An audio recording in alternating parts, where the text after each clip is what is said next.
फाड़कर प्रकट हुए थे महाकाल। क्या है महाकाल नगरी उज्जैन का इतिहास? 12 ज्योतिर्लिंगों में से एक दक्षिण मुखी होकर विराजमान है भगवान शिव। भारत को विभिन्न धर्म और संस्कृति का देश माना जाता है। मध्य प्रदेश की धार्मिक राजधानी अवंतिका उज्जैनी समेत कई नामों से प्रसिद्ध है। शहर उज्जैन, यहाँ विराजमान है भगवान शिव के 12 ज्योतिर्लिंगों में से एक महाकालेश्वर ज्योतिर्लिंग। मां शिप्रा के तट पर बसा ये शहर अपनी धार्मिक मान्यताओं के लिए जाना जाता है। उज्जैन को भगवान महाकाल की नगरी भी कहा जाता है। उज्जैन महाकाल का क्या है इतिहास? धार्मिक कथाओं में कहा गया है कि अवंतिका यानी उज्जैन भगवान शिव को बहुत पसंद है। एक समय की बात है, यहाँ एक ब्राह्मण परिवार रहा करता था। उस ब्राह्मण के 4 पुत्र थे। दूषण नाम के राक्षस से सब परेशान थे। राक्षस के बढ़ते अत्याचार से लोगों को परेशान देख उस ब्राह्मण ने भगवान शिव की अर्चना की। ब्राह्मण की तपस्या से खुश होकर भगवान शिव धरती फाड़कर महाकाल के रूप में प्रकट हुए और उस राक्षस का वध करके उज्जैन की रक्षा की। तब सभी भक्तों ने भगवान शिव को उसी स्थान पर रहने की प्रार्थना की। तो भगवान शिव भक्तों की प्रार्थना से प्रसन्न होकर महाकाल ज्योतिर्लिंग के रूप में वहीं स्थापित हो गए। 3 महाकाल विराजमान है उज्जैन में।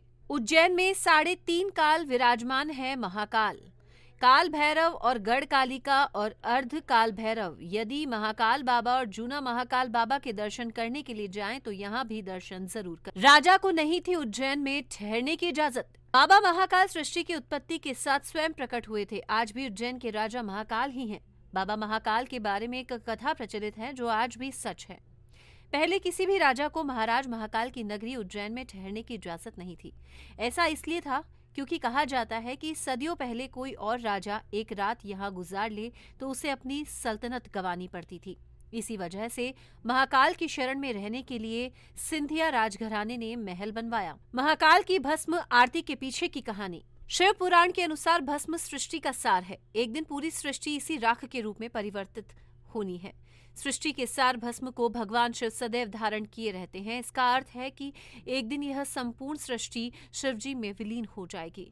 भस्म तैयार करने के लिए कपिला गाय के गोबर से बने कंडे, शमी, पीपल, पलाश, बड़, अमलतास और बेर के वृक्ष की लकड़ियों को एक साथ जलाया जाता है। इस दौरान उचित मंत्रोच्चार भी किए जाते हैं। इन चीजों को जलाने पर जो भस्म प्राप्त होती है उसे कपड़े से छान लिया जाता है। इस प्रकार तैयार की गई भस्म भगवान शिव को अर्पित की जाती है। कैसे मिले पापों से मुक्ति? माना जाता है कि शिवजी को अर्पित की गई भस्म का तिलक लगाना चाहिए। जिस प्रकार भस्म से कई प्रकार की वस्तुएं शुद्ध व साफ की जाती है, उसी प्रकार भगवान शिव को अर्पित की गई भस्म का तिलक लगाने से अक्षय पुण्य की प्राप्ति होगी। साथ ही कई जन्मों के पापों से भी मुक्ति मिल जाएगी। महाकाल की पूजा में भस्म का विशेष महत्व है और यही इनका सबसे प्रमुख प्रसाद है। सनातन संस्कृति से जुड़ी और भी वीडियोस को सबसे पहले देखने के लिए सनातन भारत टीवी चैनल को सब्सक्राइब करें और बेल आइकन जरूर दबाएं।